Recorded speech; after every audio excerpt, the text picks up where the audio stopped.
Let's hear what he has to say.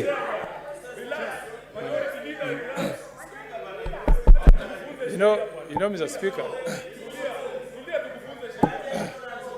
Mr. Speaker, you know, I've said on this floor that I have tremendous respect for Senator Cheruiyot, and I've said he's a young senator who has a very bright future. But you know, when he starts shouting at us, it's not right.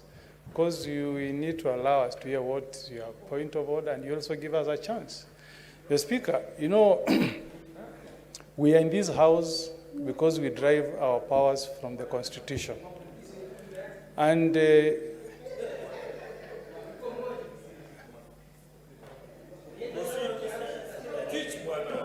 yes, so Mr. Speaker,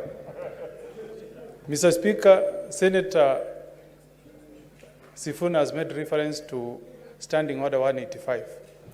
But Mr. Speaker, the article I want you to bear in mind is Article 124 of the Constitution.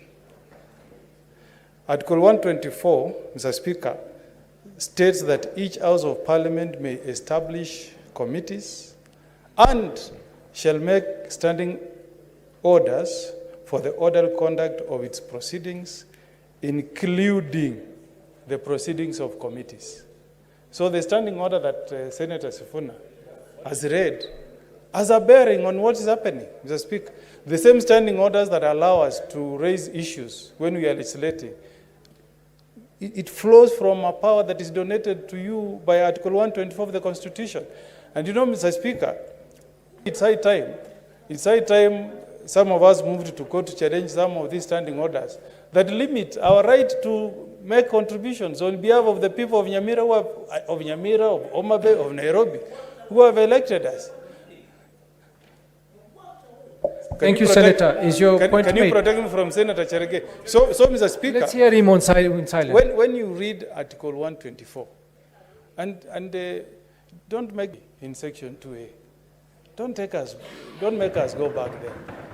We are now operating under a new Constitution, 2010. Senator Cheruiyot, my friend, there are Kenyans who died to put this Constitution in place. No, we have to lecture you because we have to remind you. We have to remind you history. We have to remind you. So, Mr. Speaker. Thank you. So, okay, Senator, Speaker, order. Mr. Speaker. Order, Senators.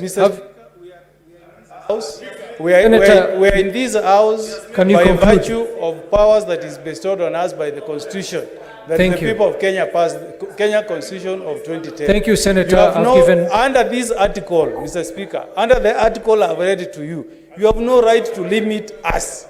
Thank you, Senator. Thank you, Senator. Let me make a ruling so that we can